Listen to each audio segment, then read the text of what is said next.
بالله من الشيطان الرجيم. بسم الله الرحمن الرحيم. اللهم صل على سيدنا ومولانا محمد وعلى آل سيدنا ومولانا محمد وبارك وسلم عليه. معزز حضرات سامعین، اللہ رب العزت نے جہاں پر رمضان المبارک کی بے پناہ رحمتیں برکتیں ہمیں عطا فرمائی ہیں، پیارے محبوب صلی اللہ علیہ وسلم کے وسیلہ سے رمضان المبارک کی یہ برکتیں، یہ ساعتیں جو ملی ہیں، جہاں پر رمضان المبارک کے روزے رکھنے کی بہت سی عادتیں ہیں، تو اللہ کے پیارے محبوب نے روزے کے بارے میں کچھ احکام بھی بتائے ہیں۔ شریعت کے اندر روزہ صرف ویسے ہی نہیں ہے کہ صبح صادق سے لے کر غروب آفتاب تک آپ جو ہے وہ روزہ رکھ لیں، بلکہ اس کے اندر کچھ احکام بیان کیے ہیں کہ کن کن عمل سے، کن کن باتوں سے آپ کا روزہ فاسد ہو جائے گا، کن کن باتوں سے آپ کا روزہ جو ہے وہ مکروہ ہو جائے گا، کن کن عوامل سے آپ کے روزے کے قضاء یا کفارہ لازم آئے گا۔ آج ہم بات کرتے ہیں روزے کے وہ عوامل جن سے روزہ ٹوٹ جاتا ہے۔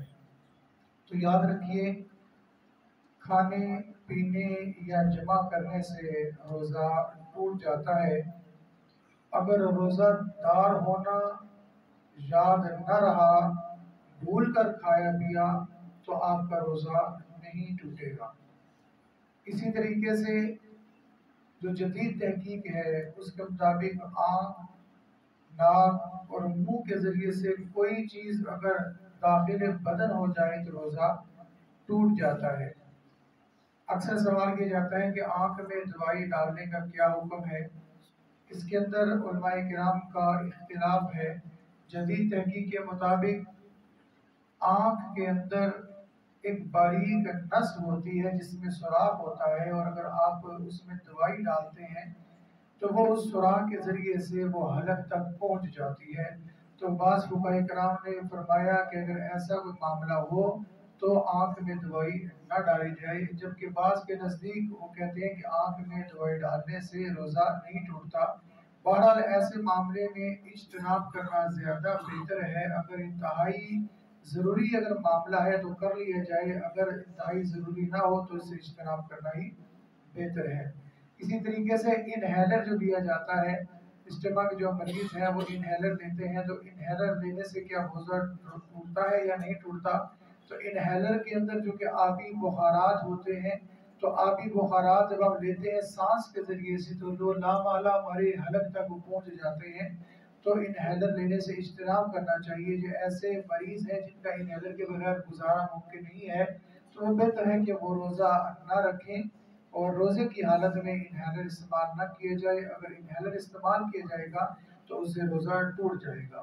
اسی طریقے سے آکسیجن اگر لی جاتی ہے، سانس کا بھی مسئلہ ہے، ہاسپٹل میں جاتے ہیں تو آکسیجن تو لی جاتی ہے، چونکہ اس کے اندر بھی یہی معاملہ ہے انہیلر والا، تو آکسیجن بھی نہ لی جائے، آکسیجن لینے سے روزہ ٹوٹ جاتا ہے۔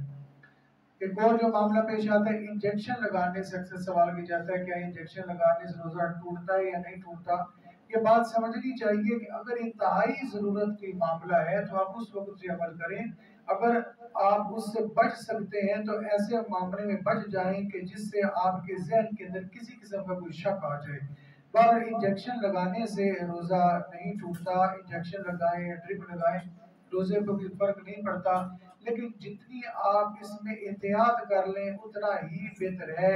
اور احتیاط جس میں روزے کے اندر کسی قسم کو کوئی شک نہ رہے تو بہتر ہے اس سے اجتناب کر لیں۔ اگر ایسی کوئی صورت ہے نہیں بن رہی کہ جس سے اجتناب نہ کیا جا سکے تو انتہائی ضرورت کے تحت آپ جو ہے انجیکشن اور ڈرپ وغیرہ لگا لیں۔ اسی طریقے سے اگر کوئی خون نکلواتا ہے، خون کسی کو دیتا ہے، تو اس صورت میں بھی روزے پر کسی قسم کا کوئی اثر نہیں آئے گا۔ آنکھوں میں اگر سرما ڈالا ہے اور سرما ڈالنے سے جو ہے وہ روزہ نہیں ٹوٹتا۔ اسی طریقے سے بائک پہ کوئی جاتا ہے اور دھواں ایک دم سے اس کی ناک کے ذریعے حلق میں پہنچ جاتا ہے یا ڈس اس کے حلق میں آتی ہے، یا کسی ایسی جگہ فیکٹری میں کام کر رہا ہے جیسے آٹے کی مل وغیرہ میں کہ اس میں ذرات جو ہے وہ ناک کے ذریعے حلق تک جاتے ہیں، تو ان تمام معاملات سے روزہ نہیں ٹوٹتا۔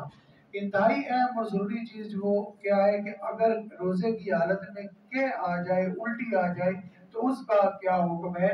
تو اگر آپ کو کہ آتی ہے اور وہ منہ بھر کر کیا ہوتی ہے آپ کو اور بغیر کسرت کی آتی، یعنی آپ کی ارادتاً نہیں آئی اور بے اختیار کے آپ کو آ گئی ہے، منہ بھر کر آ گئی ہے، تو اس سے روزہ نہیں ٹوٹتا۔ اگر آپ نے قصدن جان بوجھ کر انگلی ماری اور انگلی مار کر آپ نے اس کو کیا کرتے اور منہ بھر کر ہوتی ہے تو اس سے وہ روزہ ٹوٹ جاتا ہے۔ اسی طریقے سے اگر کسی کو منہ بھر کر کے آتی ہے، منہ بھر سے مراد یہ ہے کہ وہ اتنا ہو جائے کہ وہ اس کو روک نہ سکے اس کو، سو اگر منہ بھر کر کسی کو کہ آتی ہے اور وہ اس کو روکتا ہے اور پھر واپس وہ چنے کے برابر اندر واپس چلی جاتی ہے تو اس سے بھی روزہ ٹوٹ جائے گا۔ اسی طریقے سے دانتوں میں کوئی چیز ہے وہ چنے کے برابر ہے یا چنے سے زیادہ ہے، اگر تو وہ چنے سے زیادہ ہے اور آپ نے اس کو کھا لیا، حلق سے نیچے اتار لیا، تو وہ اس سے روزہ ٹوٹ جاتا ہے۔ اگر چنے سے کم ہے اور آپ نے نکالنے کے بعد آپ نے دوبارہ اس کو کھا لیا تو اس سے بھی روزہ ٹوٹ جائے گا۔ دانتوں سے خون نکلتا ہے اور خون نکل کر حلق میں چلا جاتا ہے اور وہ خون جو ہے وہ تھوک کے برابر ہو جاتا ہے، یعنی جتنا تھوک ہے آپ کا اتنا ہی وہ خون آ جاتا ہے اور وہ حلق میں چلا جاتا ہے، حلق میں خون کا اثر بھی معلوم ہوتا ہے، تو اس سے بھی آپ کا روزہ ٹوٹ جائے گا۔ کہ میں ایک اور چیز یاد رکھیے کہ الٹی میں جو ہے وہ اگر کھانا آپ کا نکلتا ہے، کھانا باہر آتا ہے تو اس سے روزہ ٹوٹتا ہے، اور جب بلغم وغیرہ آتی ہے تو اس سے روزہ نہیں ٹوٹتا۔ اسی طریقے سے روزے کی حالت میں تیل یا زیر آپ بال وغیرہ صاف کرتے ہیں تو اس سے بھی روزہ نہیں ٹوٹتا۔ ایک اور اتنی اہم بات ہے، یاد رکھیے کہ اگر کوئی ذہن میں آتا ہے کہ یہ روزہ میرا ٹوٹ گیا ہے، اب اس کا ہرگز مطلب نہیں ہے کہ آپ آزاد ہو گئے اور آپ جو مرضی کرتے پھریں۔ اگر روزہ ٹوٹ گیا ہے تو کوشش کریں آپ روزے کو جاری رکھیے۔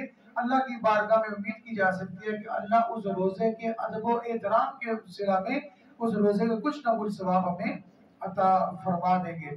اسی طریقے سے اگر کوئی روزے کی حالت میں اس کو احتلام ہو جاتا ہے تو اس میں روزے پر کسی قسم کا کوئی اثر نہیں پڑتا اور آپ جو ہے اس میں روزہ اپنا جاری رکھ سکتے ہیں۔